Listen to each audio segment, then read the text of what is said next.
নবমীর সন্ধ্যের টিফিনটা এতই খারাপ ছিল, খেতেই পারিনি, ফেলে দিতে হয়েছে পুরোটা। যাই হোক, পরে কাকুদের ওখান থেকে ঝালমুড়ি এসেছিল, তারপর এমন হাত থেকে পড়ে গেল সব ঝালমুড়ি, আমি খেতেই পারলাম না।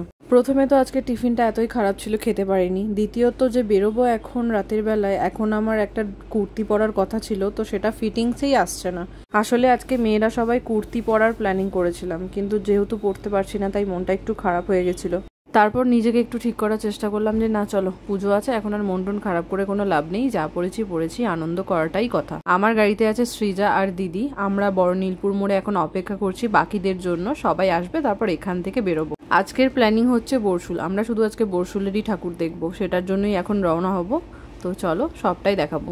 এই একমাত্র দুর্গাপুজোর টাইমেই আমাদের বর্ধমান এত সুন্দর করে সেজে ওঠে, আর রাস্তাঘাট এতটাই সুন্দর লাগে যে বাড়ি ফিরতে আর ইচ্ছা করে না, মনে হয় সারা রাত সারা দিন রাস্তায় ঘোরাঘুরি করি, আলাদাই একটা আনন্দ।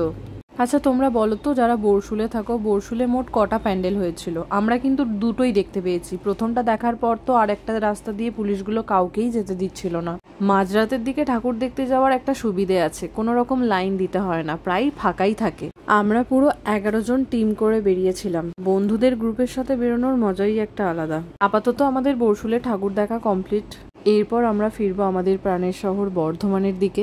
তার আগে বরশুল থেকে তোমরা কে কে আমার ভিডিও দেখছো অবশ্যই কমেন্টে জানিয়ে যেও। আমরা বেরিয়েছিলাম 2টো নাগাদ, বরশুল এসে এখানে দুটো ঠাকুর দেখার পর এখন বাজছে 3:30। তো ভেবেছিলাম হয়তো এখানেই সকাল হয়ে যাবে, কিন্তু হয়নি।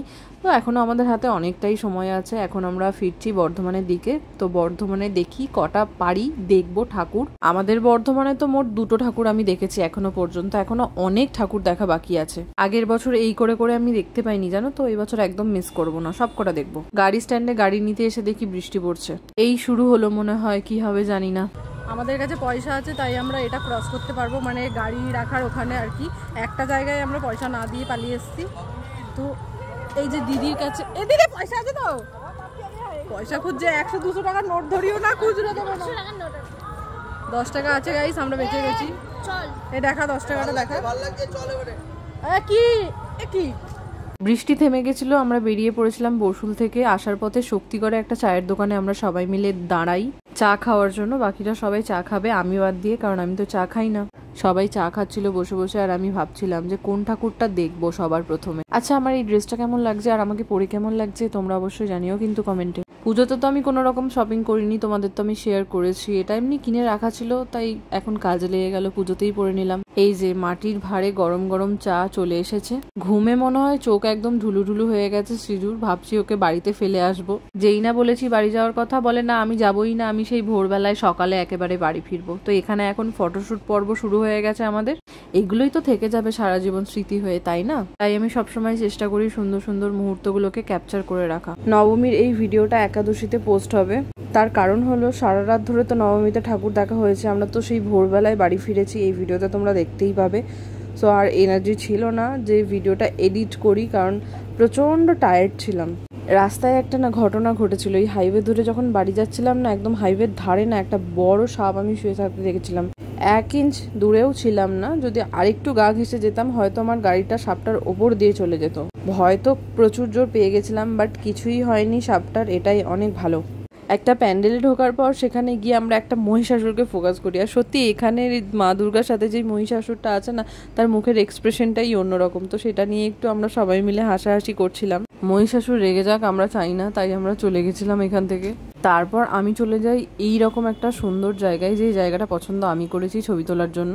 আগের বছর দুর্গাপুজোতে জানো তো আমি সব ঠাকুর দেখে উঠতে পারিনি বলে আমার খুব মন খারাপ হয়েছিল। এই বছর ঠিক করে নিয়েছিলাম কোনো রকম মন খারাপ করতে পারবো না, তাই একে একে সব ঠাকুর দেখে নিচ্ছি। এখন আমরা হাইওয়ে ওভারব্রিজ ধরে যাচ্ছি বাদামতলা।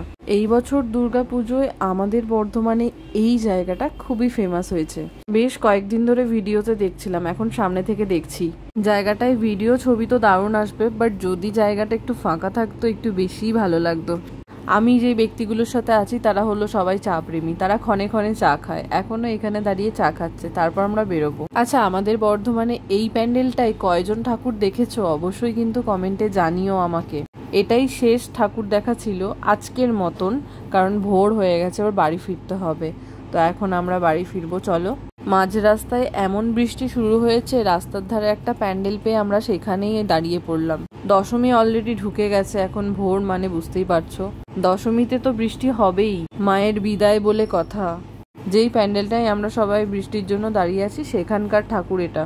দেখা যাক কতক্ষণে বৃষ্টিটা থামে। আর এইদিকে আমরা না সবাই কাক স্নান করে গেছি একদম, তাই একদম চেয়ার নিয়ে বসে পড়েছি ফ্যানের সামনে, যদি একটুখানি গাটা শুকিয়ে যায়, জামা কাপড়গুলো শুকিয়ে যায়। এনাকে দেখো একদম দুটো বড় বড় ফ্যানের সামনে বসে আছে, এইদিকে এনার ঠান্ডা লেগেছে। একটা জিনিস দেখো, মহিষাসুর কিন্তু 2025-এ হেয়ার কালার করেই এসেছে। বৃষ্টিটা হালকা সেরে গেছে, চলো এরপর আমরা বাড়ি যাই। দেখা হবে তোমাদের সাথে আবার নতুন কোনো ভিডিওতে। সবাই ভালো থেকো, সুস্থ থেকো, টাটা।